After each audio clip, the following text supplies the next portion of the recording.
Kargil War, one of the greatest wars in all of Indian history.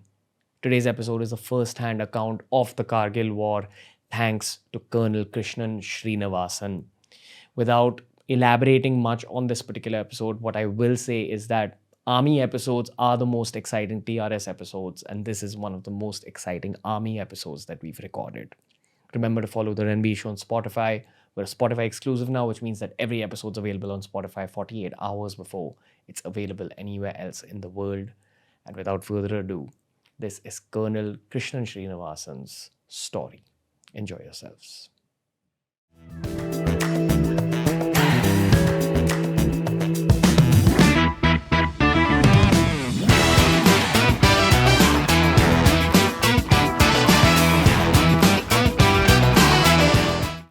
Colonel Krishnan Srinivasan, honor having you on the show, sir.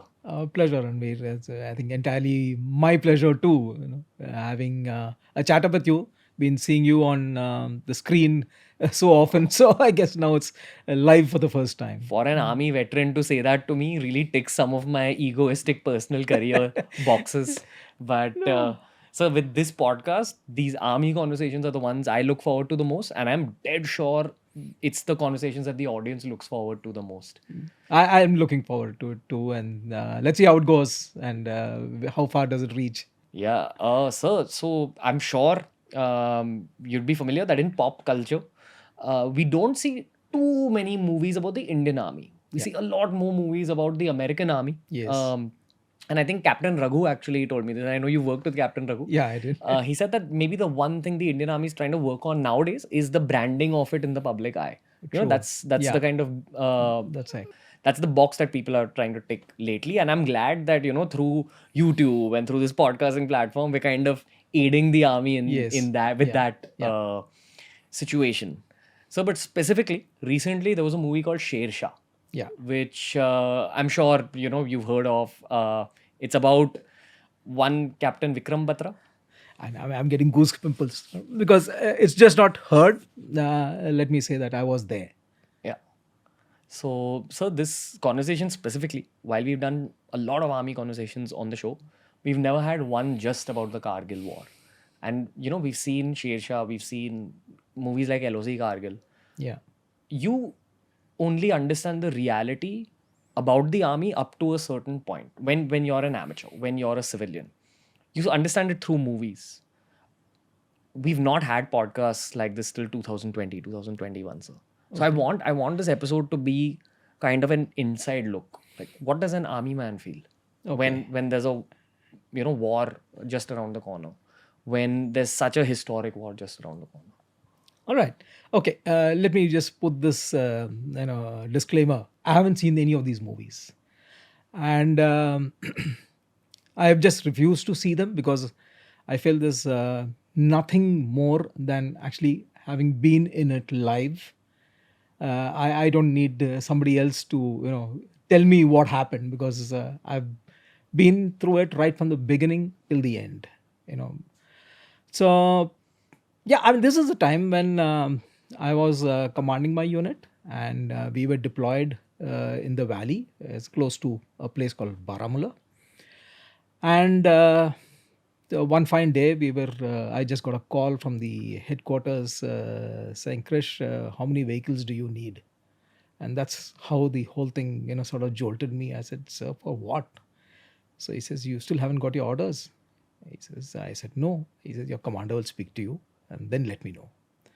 And that's when things sort of, just shook me up, and we were all in the mess waiting to have our lunch, and obviously with me, with my team out there. And this was in the early part of May 99, when the rest of the world really did not even know that something amiss had happened or was happening further up in Kargil. So yeah, that's when things actually started for me. And we were one of the initial units that got moved into the sector at that point in time. Basically as some kind of immediate reinforcements to go and then plug the loopholes that were there, and beef up the deployment and we were still trying to gauge exactly what was happening out there, and that's how I got sort of moved. And that's a very unique story in itself by then. So at this point, what was your thought process versus what do you think the unit's thought process was as a whole? Okay, let me put it this way. My unit was a Rashtra Rifles unit.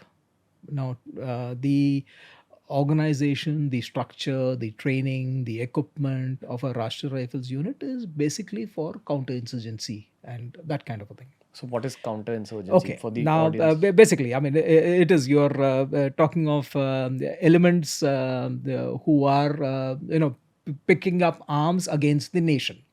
Now that's really what insurgency is all about. Am I allowed to say the word? Yeah, yeah. It's counterterrorism.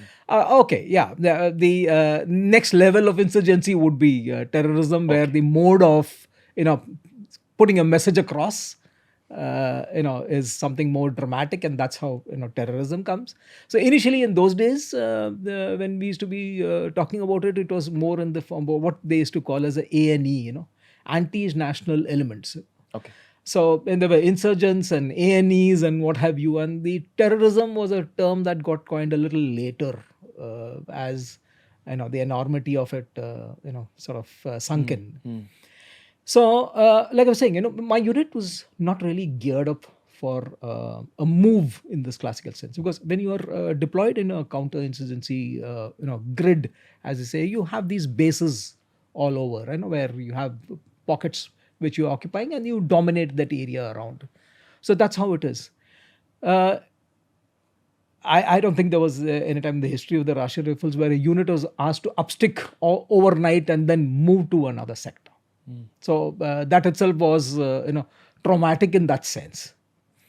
The second thing is, we weren't too sure as what exactly was happening and what is it that we were expected to go and do out there. All that I was told is that there were some whiffs, in the air. There's some problem up there, and so that's all we had. And so I was told that you go there. So I still remember asking my commander. I said, "Sir, whom do I go and then report to? I mean, if I have to go there, I got to then go and tell and announce my presence to somebody." He says, "We ourselves don't know who's where." So he says, "You just keep going along this road. And moment you come across the first headquarter out there, you just go and then plonk yourself, and then they will take it from there." So that's literally what had happened. And so overnight we had to move, and I had almost over 1,000 men. Standard Rashtriya Rifles battalion has about 1,200 men, and obviously there would have been people away on leave and other kind of commitments. So it would be less than 1,000 odd guys whom I had to move literally overnight. And I was given 24 hours to move. And, our deployment is such, we were spread into the interiors of the Baramulla district. And so to pull them down and then, get them onto the road and then, load up the vehicles and go, it would have taken a little bit of time. So I think this is what the Aam Janta doesn't understand about the army. So much of it is logistics. Yeah, it is. It's a tremendous amount of logistics. Yeah. And we had, I think Captain Raghu actually mentioned on the podcast that war is won or lost based on logistics. And I would agree with that.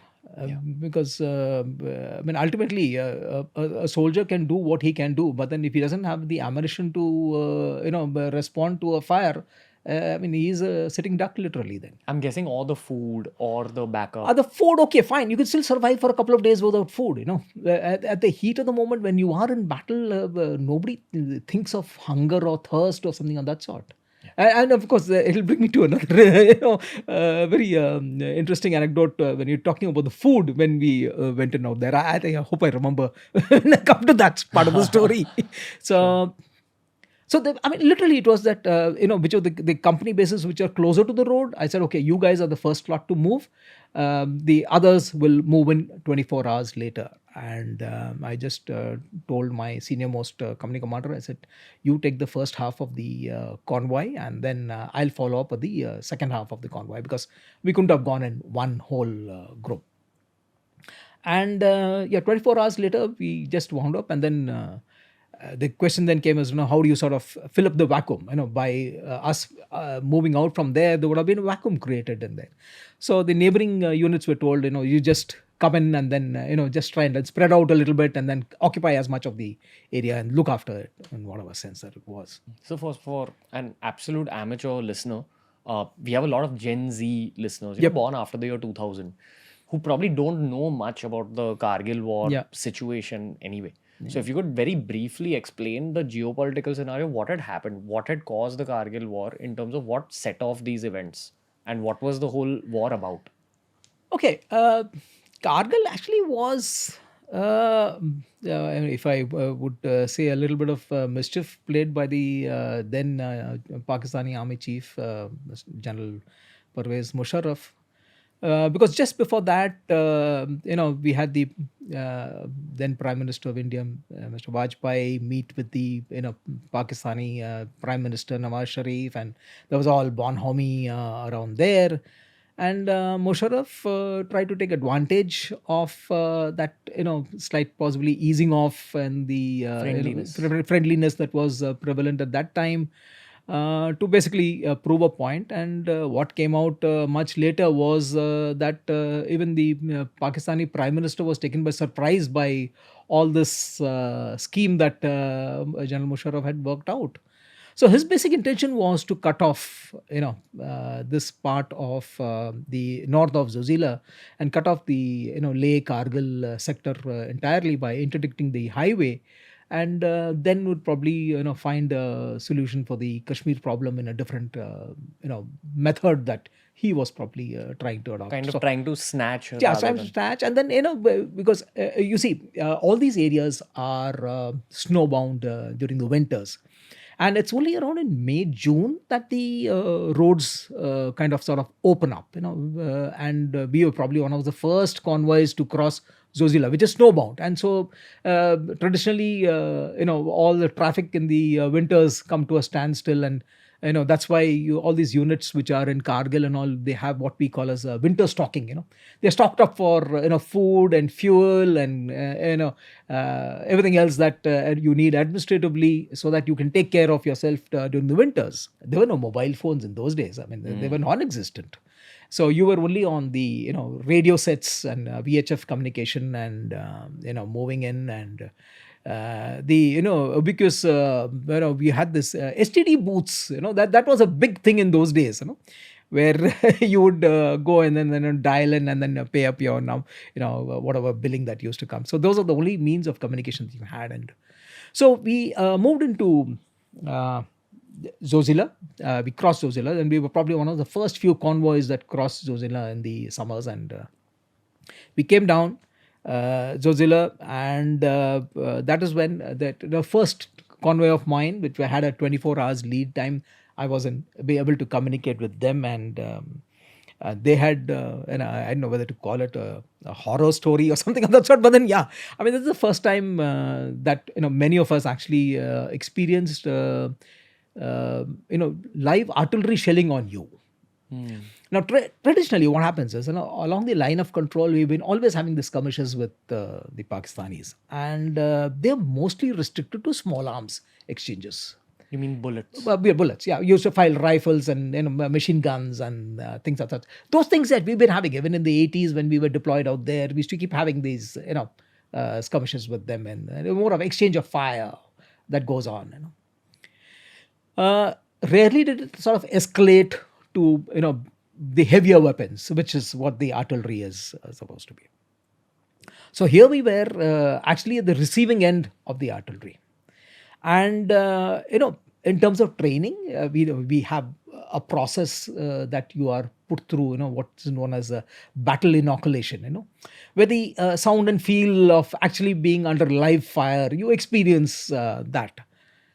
But then, for all the experience you may have had in terms of battle inoculation, to be under live fire is a totally different kind of an experience. So could you also just, again, for the listeners, explain what artillery fire is? Artillery fire is, it's basically a very heavy shell of explosives. Like a modern day cannon? Of course, yeah, it's a much more upgraded version of a cannon, and you have ranges that goes to about 40 kilometers or so, and it is a weapon that fires on a high trajectory, so it's able to go over the hills and the mountains and then reach its designated target area.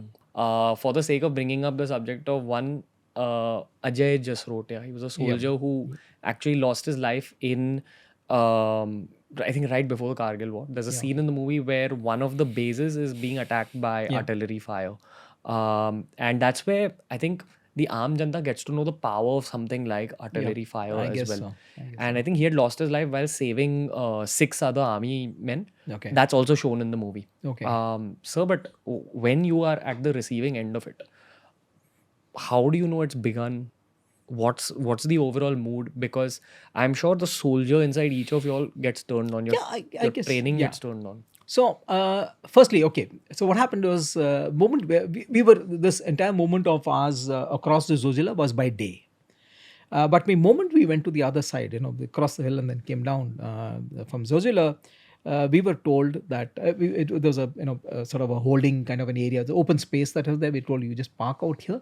Here and after, all movement is going to take place by night. Okay.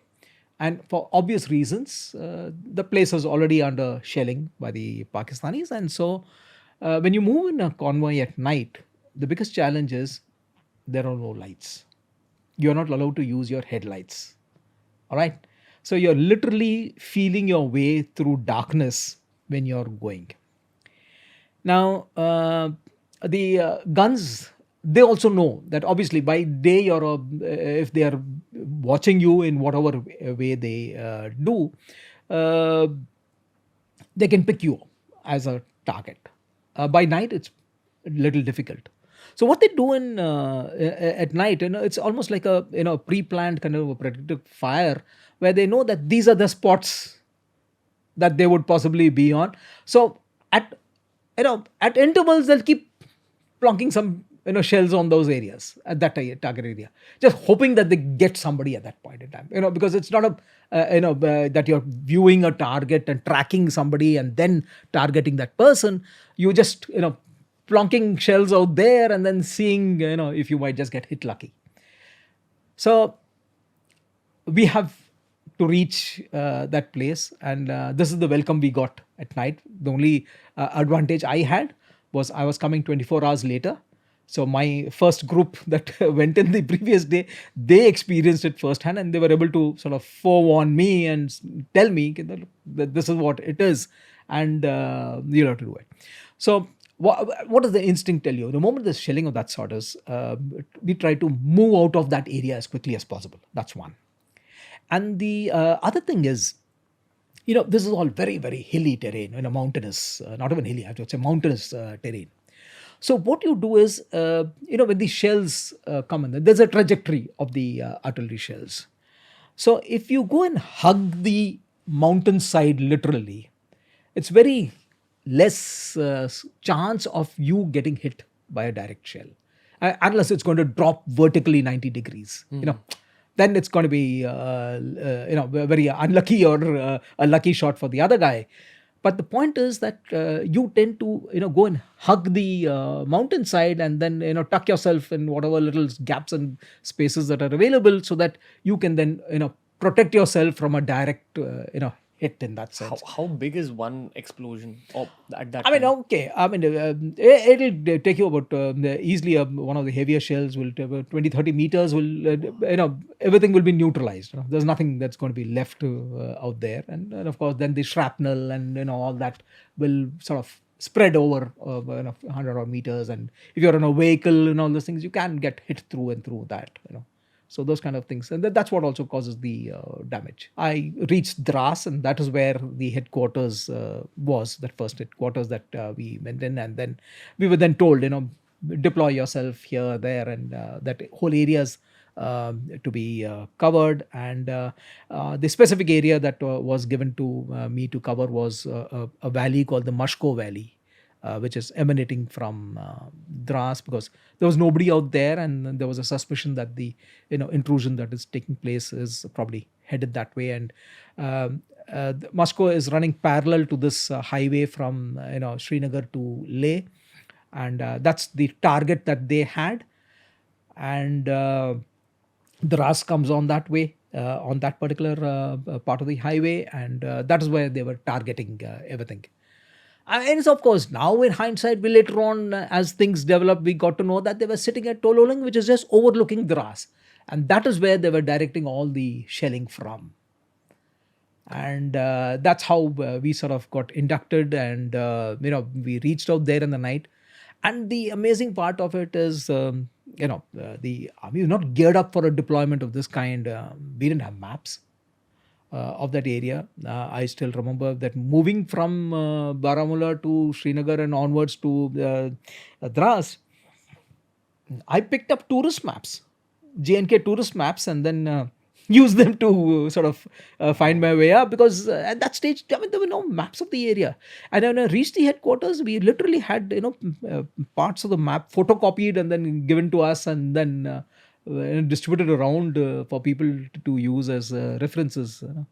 And like I was just today I was reading an anecdote where children today, somebody commented, that I can't believe that you used paper maps to get guided by in the days gone by, because today you're so used to seeing the Google Maps and all such kind of aids.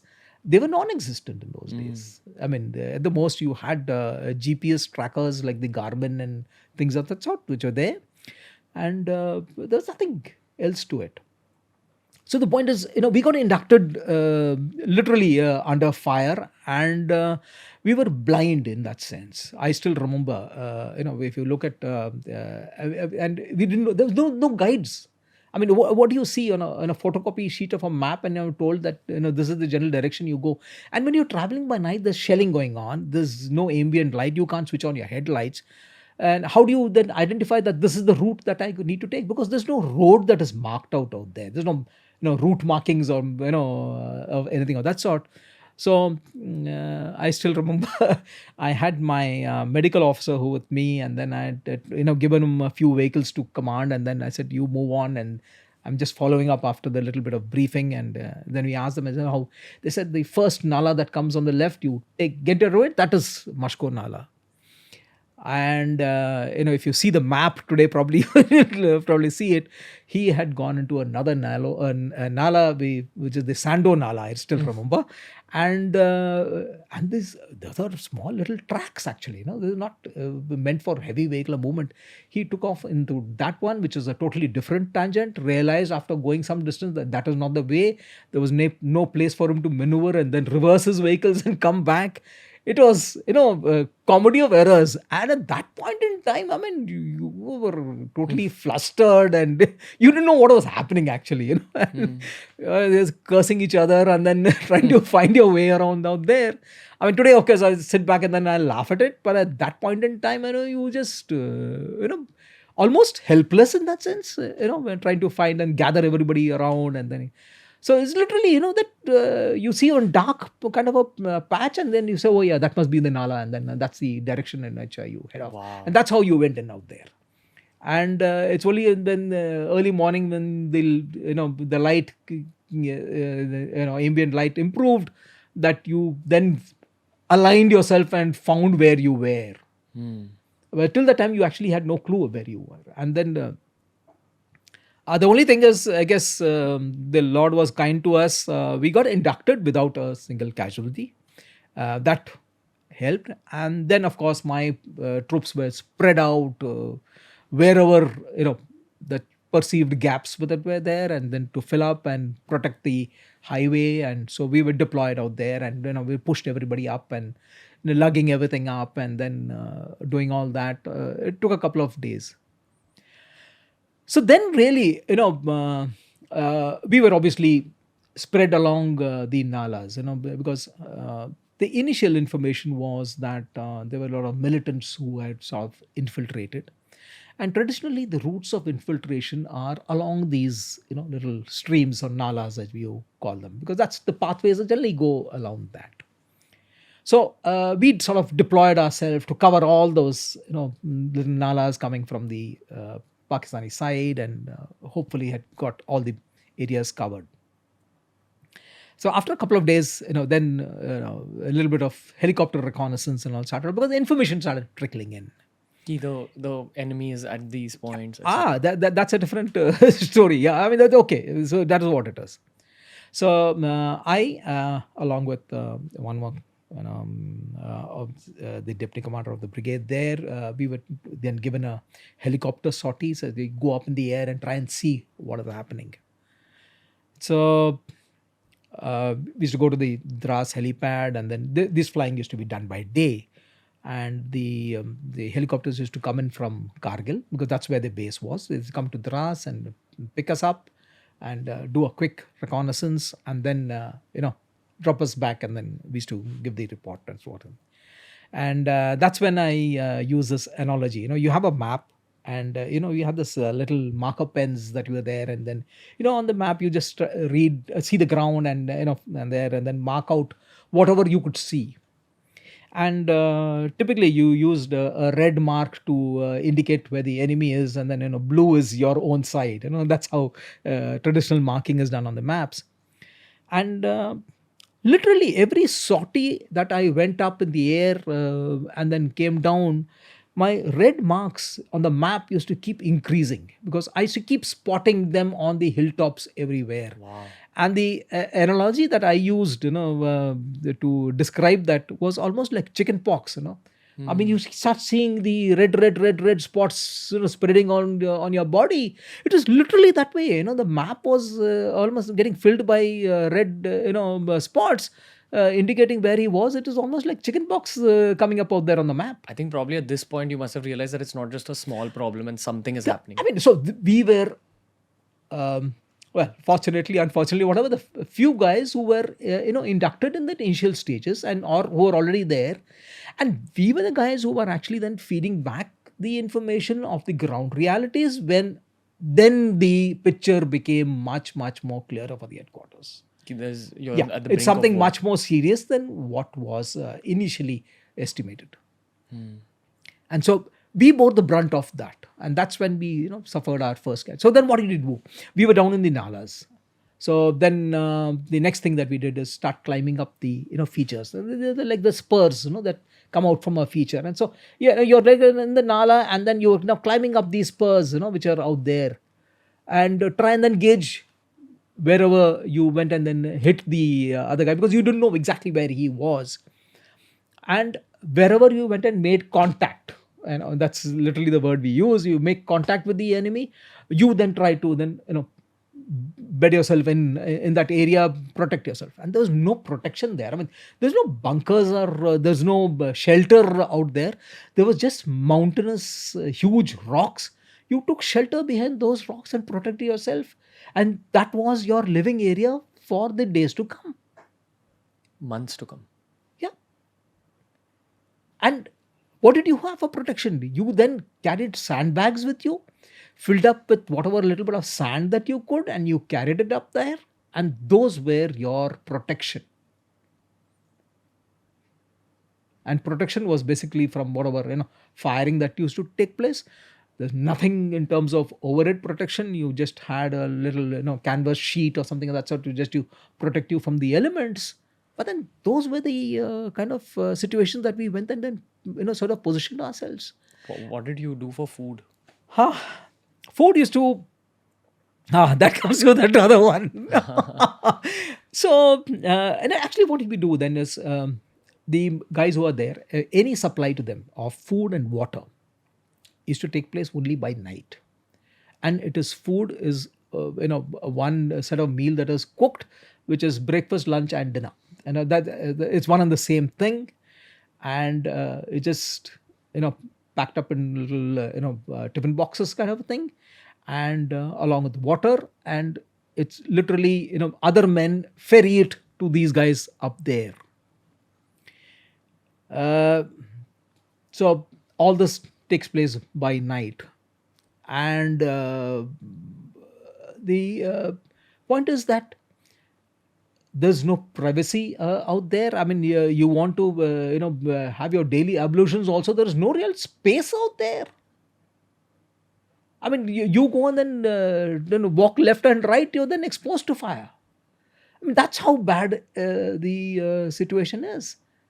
So then, you get into a routine, a couple of guys go there, then acha, you couldn't put too many guys also on that little tiny ledge or whatever that you had in terms of space. So you used to keep rotating these people. After about 2-3 days, then, the next team goes out there and those guys come down and then, do this. Yeah, coming to that food part of it. Normally when you move, in this kind of situation, um, you can't carry fresh vegetables. So you get what is in the army parlance called hard varieties. Things like pumpkin and potatoes and vegetables of that kind, which don't get spoiled so easily, and it'll take you. So that's all we had in that 24 hours reaction time that we could get, whatever little bit of, so-called of these hard varieties of vegetables and a little bit tinned vegetables that we carried, and then we went in out there. It's all vegetarian food. Yeah, I guess there were also tinned meat and things like that. I'm a vegetarian, so what same. mattered to me was what was there in terms of vegetables. So, what was the thing is again, typical. I would say typical, but then yeah, the bureaucracy of the system. Then, I mean, nobody had those troops that we went under. In Dras, they had never handled an Rashtriya Rifles unit. Now, Rashtriya Rifles units, there's a historical story behind it where, it was raised with a particular purpose. And so, it's so-called accounting system, for all the budgeting and billing and everything else is a different system compared to the rest of the army. So they had never handled a unit like us. So they were not even sure as to how that whole process is going to be. So we never got any supplement of rations from them, at least in the initial days, till all this paperwork was sort of resolved. So I still remember the first week, and after 1 or 2 days, when we exhausted whatever little bit of fresh vegetables we carried, and we had only pumpkin left. So we had pumpkin as sabji with puris in the morning for breakfast. We had pumpkin with rice or chapatis for lunch, and pumpkin for rice with rice and chapatis for dinner. That was a standard meal for about a week. Add to it, we normally carried kerosene with us, and we used to have this oil cookers, they all that fuel based kerosene based stoves that we had. We exhausted that also. That it gets consumed, and then in those kind of altitudes, you need to cook stuff that much more longer, because the temperatures are such, and more fuel got consumed. We started running short of fuel, and what we literally did. Now, those areas are frequented under normal circumstances by these, nomads, bakrawals, and all these people who take their cattle and go grazing in those areas in the summer months and then bring it down to the villages. We have literally collected dung of animals from that area and brought that as fuel for our cooking. Wow. This is how we survived initially, till things, of course, got stabilized, and things sort of improved.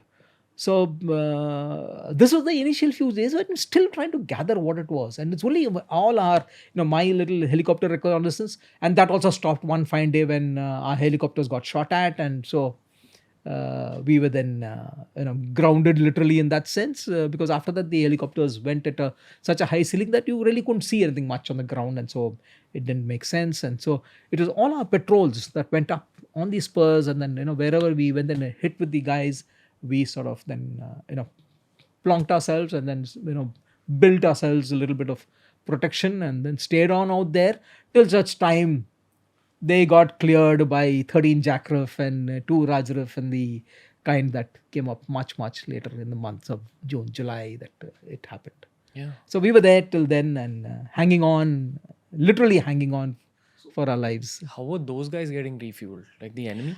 One, they had the advantage of terrain to them.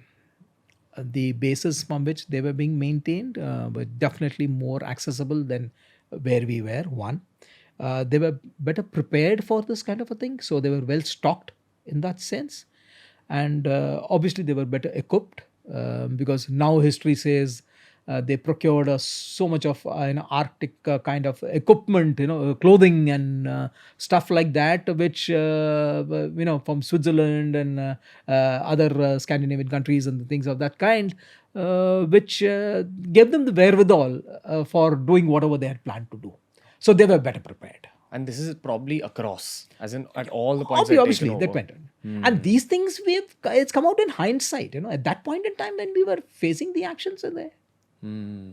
So, I mean, pardon me if this is a rude question, but did you ever get hit by a bullet or, Not me. No, not me. But then, we were targeted, and I was lucky to escape the shelling. Yes, definitely. But in your whole army tenure, have you taken an injury? No, not in the classical sense, no. But been very close to it, but not in that sense. Have you ever pondered upon that? Yeah, I did. What was the outcome of the pondering? Pondering was, the pondering happened when all this got over, and when all this finished, and we got back to our bases, and later on we got back to the same old place where we were in, and we had launched a couple of successful operations, and so as the commanding officer, probably I was one of the targets of these militants who were there, and they to sort of hit back out there, and so there were attempts to get back at me, which I at that point in time never told people home, and it was many years later that when one of the bosses of mine at that point in time, when we met my wife in a social function 7-8 years later, he asked her, did Krish tell you about this? She says, what? So obviously till then I had kept it hidden from my family, but she got to know of it much later. So those kind of times, yes, you think back, but then what do you feel is look, I mean, as a commanding officer, the classic adage says it's lonely at the top. So I mean, the unit is such that next to God, it's the commanding officer, really, for the men.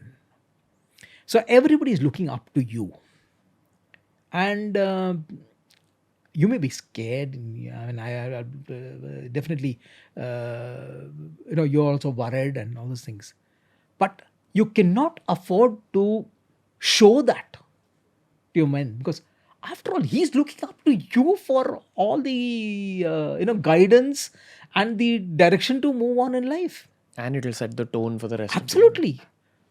So whatever you had in your mind, there was no way you could let it show on your face or in your actions.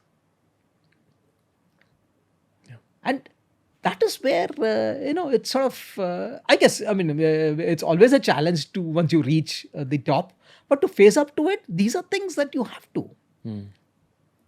So I mean, so then how do you do sort of get over this kind of a thing? Is it's whenever you have this fear, it's best thing to do is get into action. Do something physically active, so it takes your mind off things. It's how people can cope with anxiety as well. That's it. Get into some physical activity. Take your mind off things, because it's only when you are you are scared. Okay, yes, that's but natural. You can't even discuss it with anybody. And when I was in Kargil, I mean, we had only that radio set for communications. Now, if I had a concern, there was nobody I could discuss it with also. I mean, if I discussed it with my officers, the word would spread. And there's no separate living accommodation for me out there. I was sharing a tent with 3 other officers. So any thought was with you yourself. That's it. There was no second person to share it with. So that is where you sort of need to absorb that much more, and that's where your resilience, your inner strength, your mental strength, all these come into fore. So before we began rolling for this episode, you mentioned that you had met Captain Vikram Batra. before Batra Point. Okay. Yeah, okay. I Was mean, taken over. he was just one of the officers of 13 Jackraff, and that entire operations of 13 Jackraff. I mean, Joe is a good friend of mine. We've done a couple of courses together before that, and he was the 2IC of 13 Jackraff, and I was with my unit, and he's about a year junior to me. By Joe, you mean I Colonel mean Joshi, Joshi? Colonel Joshi, who was the CEO of 13 Jackraff there.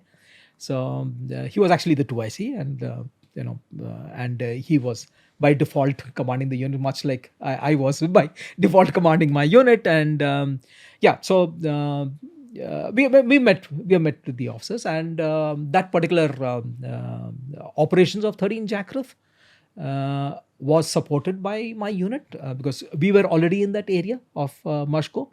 And like I told you, we were already deployed in all those areas, preventing those guys from, coming down further, and we sort of pinned them down wherever they had reached. And those were the areas where, like I said, I was not trained, I was not equipped, and I was not organized to launch a physical attack myself. So I was in a supporting role, and we formed what is in army parlance called the firm base, a place from where you launch the attack from, so that God forbid if something you have to fall back, you have a foot on the ground, literally, that you can come back out there and then rework your plans there.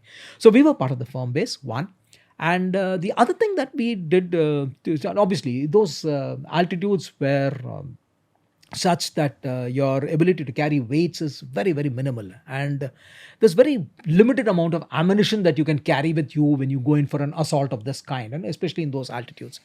So they needed help in terms of ammunition. So I had provided a lot of troops from my unit who had shed all their heavy baggage, so to say, and literally, if I mean, it's not a very right term to use, they were actually acting like porters in terms of carrying the ammunition for 13 Jackraff and their troops as they were going in for the attack. So we were very much there as a part of the attack of 13 Jackraff, and the troops who went in carrying all the ammunition. It's a fact of life. When they were coming down, we were bringing down the casualties of 13 Jackraff. So we were, as much as a part of that story that is there, but then, behind the scenes kind of a thing. But then we were very much there as a part of the support for 13 Jackraff and its attack, which got portrayed in this movie. And then, like I said, that's one of the things I did not see the movie was, I said, I've actually seen all that there was to be seen, other than going into the physical assault, which of course was what 13 Jackraff did. But I was very much there as a part of all that went on out there. What goes on in your head when you see, these many casualties in the middle of a war?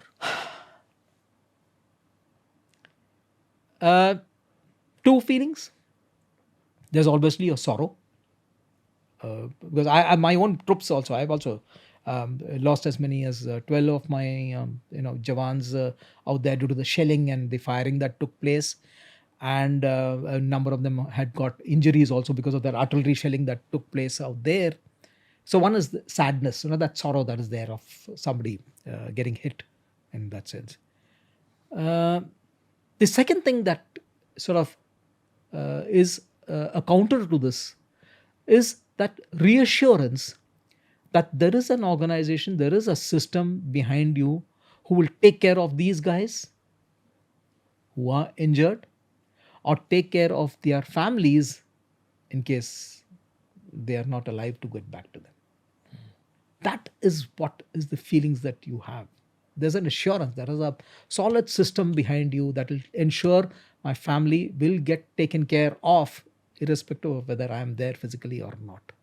And that's what possibly drives people also to ultimately sacrificing their, or making the supreme sacrifice, so to say, in battle.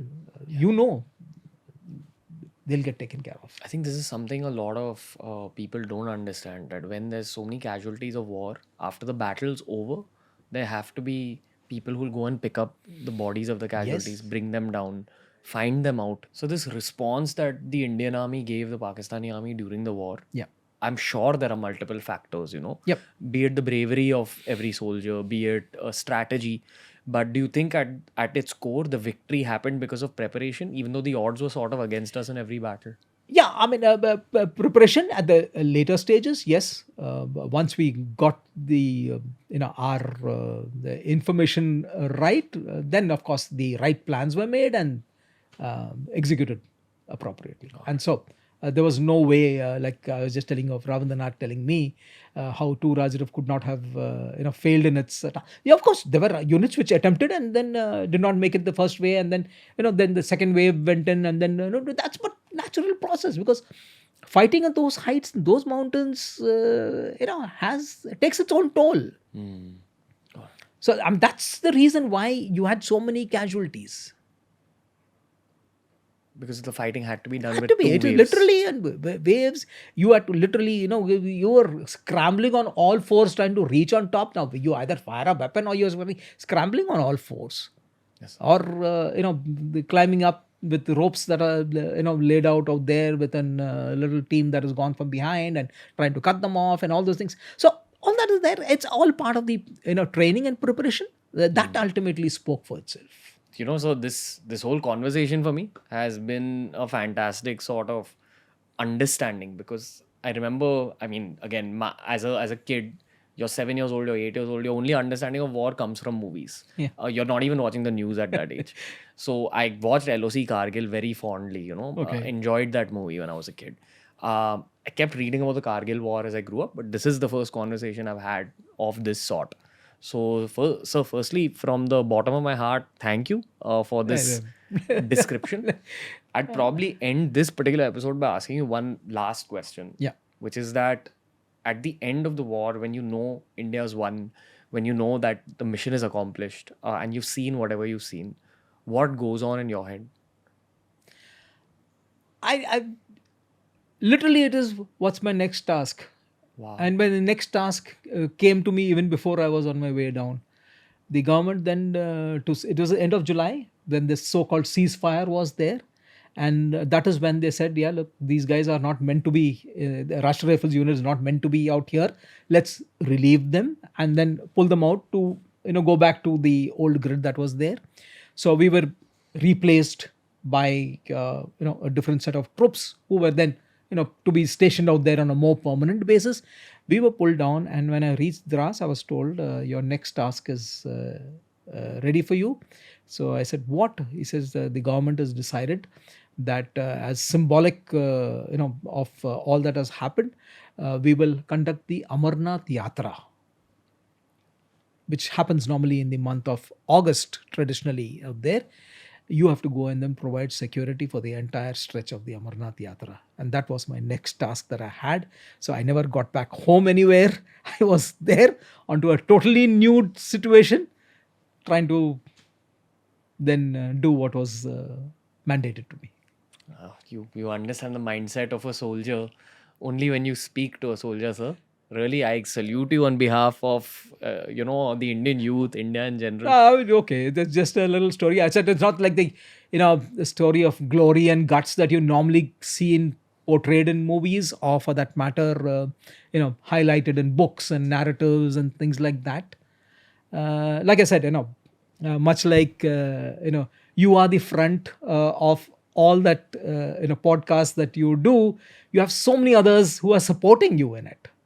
So my story is one of the supporting cast to all that happened out there, and if I don't think there's going to be a movie made on me or something of that sort. But then, we have a story of our own to talk about. So I'm 100% sure that every Indian's respect for the Indian Army officers isn't just for the stories; it's for the moment that you'll sign up for the army. So Yeah, I guess because so. this is something I've been thinking a lot about lately. That it takes a different kind of mindset to sign up for the army, just as a person, and that's why we salute you, sir. And that's Thank you very much. why I Thank you very much. bow I'm down to you. honored.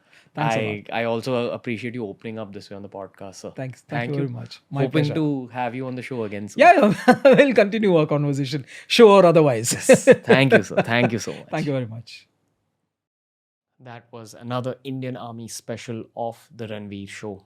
Every time I speak to veterans of the Indian Army, I realize the power of that group of men, the power of that organization, its history, its pride, its ideologies, its mentalities. I'm changed after every single army episode we create, honestly. And I promise you that we haven't even really begun this journey of bringing stories of the Indian Army, the Indian Air Force, the Indian Navy out to the public. You know, your only reference point when it comes to the army is movies like Shershah, LOC Kargil, or Border. But I personally feel that if you really want to know what it's like living that army life, you've got to hear it from the mouth of a veteran. This was a very special episode of TRS. Make sure you follow us on Spotify. Every episode's available on Spotify 48 hours before it's available anywhere else in the world. And remember to share this episode as far and as wide as is possible. We need to spread the word about the Indian Army as much as we can. That's our duty as Indian citizens. Jai Hind.